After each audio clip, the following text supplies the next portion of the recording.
ಅದಕ್ಕೇನ್ ಮಾಡೋದು ಅಂದ್ರೆ ಒಬ್ಬ ತಂದೆ ಬಂದ್ರು, ಒಬ್ಬ ಗುರು ತಂದೆ ಸ್ನೇಹಿತರು ಬಂದ್ರು, ಏನಪ್ಪಾ ನಿಂತ ಶ್ರೀಮಂತನ ಮಗ ಇಲ್ಲಿದ್ಯಲ್ಲಪ್ಪ, ಯಾಕೆ ಇಲ್ಲಿದ್ಯಾ ಅಂತ ಹೇಳಿದ್ರೆ ಈ ತರ ಆಗೋಯ್ತು, ನನ್ನ ತಂದೆ ಹತ್ರ ಜಗಳ ಹಾಕೊಂಡ್ ಬಂದ್ಬಿಟ್ಟೆ ಅಂತ ಹೇಳ್ತಾರೆ. ಸೊ ತಂದೆ ಸ್ನೇಹಿತ ಹೇಳ್ತಾರೆ, ನಾನು ಕರ್ಕೊಂಡು ಹೋಗ್ತೀನಿ ಬಾ ಅಂತ ಹೇಳಿ ತಂದೆ ಜೊತೆಗೆ ಹೋಗಿ ಇಬ್ಬರನ್ನು ಸೇರಿಸ್ತಾರೆ. ಸೊ ಆ ತಂದೆ ಯಾರು ಇಲ್ಲ, ಶ್ರೀಯ ಭಗವಂತ. ಸೊ ಆ ಭಗವಂತ ನಮಗೆ ಕೈ ಚಾಚಿ ಬಾಪ ಅಂತ ಕರೀತಾ ಇದ್ದಾರೆ ನಮ್ಮನ್ನ. ನಾವೇನ್ ಹೇಳ್ತಾ ಇದ್ರಿ, ನಾನು ಬರೋದಿಲ್ಲ, ನಾನು ಇಲ್ಲೇ ನಾನು ಚೆನ್ನಾಗಿದೆ ಅಂತ ಹೇಳ್ತಾ ಇದ್ರಿ. ಇಲ್ಲಿ ಸ್ವಲ್ಪ ಸಂತೋಷಕ್ಕೆ ನಾವೇನ್ ಮಾಡ್ತಾ ಇದ್ದೀವಿ, ಹೋರಾಡ್ತಾ ಇದ್ದೀವಿ, ನಮ್ಮ ಜೀವನ ಇಟ್ಕೊಂಡು ಹೋರಾಡ್ತಾ ಇದ್ದೀವಿ.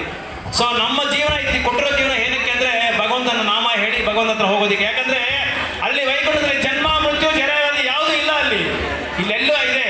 ಅಲ್ಲಿ ಶಾಶ್ವತವಾಗಿ ನಾವು ಭಗವಂತನ ಸೇವೆ ಮಾಡೋದು ಒಂದೇ ನಮ್ಗೆ ಅಲ್ಲಿ ನಮ್ಮ ವ್ಯವಹಾರ, ಬೇರೆ ಏನು ವ್ಯವಹಾರನೂ ಅಲ್ಲಿ ಇಲ್ಲ. ಅಲ್ಲಿ ಮೋಸ ಮಾಡೋಕ್ಕಾಗಲ್ಲ, ಬೇರೆ ಯಾವುದೇ ಒಂದು ವ್ಯವಹಾರ ನಾವು ಮಾಡೋಕ್ಕಾಗಲ್ಲ, ವ್ಯಾಪಾರ ಮಾಡೋಕ್ಕಾಗಲ್ಲ. ಇಲ್ಲಿ ಎಲ್ಲಾ ಕಡೆ ನಾವು ಏನ್ ಮಾಡಿದಿರಿ, ಈ ಒಂದು ಯೋಡಿನಲ್ಲಿ ನಾವು ಪ್ರವೇಶ ಆಗಿ ನಾವೇನ್ ಮಾಡ್ತಾ ಇದೀವಿ, ಕಷ್ಟಪಡ್ತಾ ಇದೀವಿ.